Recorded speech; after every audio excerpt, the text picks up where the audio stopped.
আইনের উপর ভরসা রাখতে হচ্ছে। প্রজাতন্ত্র দিবস মানে প্রজাতন্ত্র যে সে তন্ত্র আমার কোনো প্রতিফলন আজকে আমরা দেখতে পাচ্ছি না। আমাদের দুর্ঘটনা ঘটার পর থেকে দেখতে পাচ্ছি না। প্রজাতন্ত্রের যে এতদিন যে প্রজাতন্ত্রের প্রতি বিশ্বাস ছিল সে বিশ্বাস ভেঙে গেছে। মুখ্যমন্ত্রীর উপরে কতটা আপনার আস্থা আছে?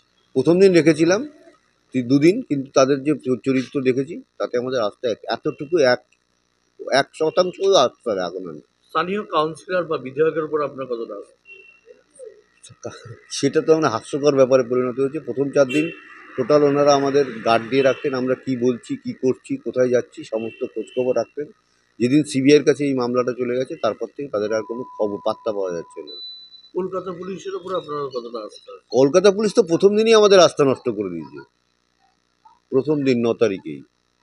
কারণ আমরা কাজ করতাম, খেতাম, আমাদের জীবনটা শুধু আলাদা ছিল। প্রশাসনের সঙ্গে আমাদের কোনো সম্পর্ক ছিল না।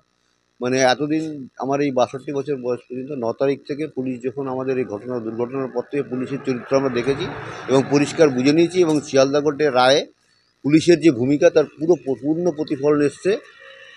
এখানে তো বিশ্বাস রাখার কোনো জায়গা সেখানে শিয়ালদা কোর্ট রাখেনি, এবং সিবিআইয়ের উপরও আমাদের আর আস্থা নেই। সেখানেও সিবিআইয়ের উপরে যেসব কথা বলা হয়েছে সেসব কথা সিবিআই মানে জজ বলেছেন সিবিআইকে এই সমস্ত প্রশ্নের জবাব আমাদের বাড়িতে এলে দিতে হবে। অবশ্যই আমরা শেষ দেখে ছাড়বো, প্রথম থেকে শুরু করেছি যখন শেষও দেখবো।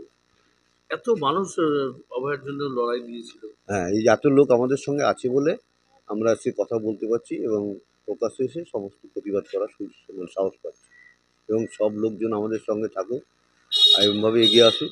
আমরা আরও প্রতিবাদ করবো এবং এই সমাজকে একটা সুষ্ঠু জায়গায় আমার শুনুন বিচার হোক আর যাই হোক, আমার তো কোনো লাভ হবে না। আমার মেয়ে যে গেছেই সেই জায়গাটা আমরা ফিরে পাবো না। সমাজকে যেটুকু আমরা কলুষমুক্ত করতে পারবো সেটাই আমাদের স্যাটিসফ্যাকশন, আর কিছুই না। এতে 100 বার করে যাই, যে রায় শিয়ালদা কোর্ট দিয়েছে তারপরে সেই রায়ের কপি যদি তিনি ভালো করে পড়েন, ওনার নিজের মন থেকে ইচ্ছা হবে যে আমি এখানে মুখ্যমন্ত্রীকে ছেড়ে দিই। মুখ্যমন্ত্রী কি আপনাদের সাথে ছিল, পাশে আছে?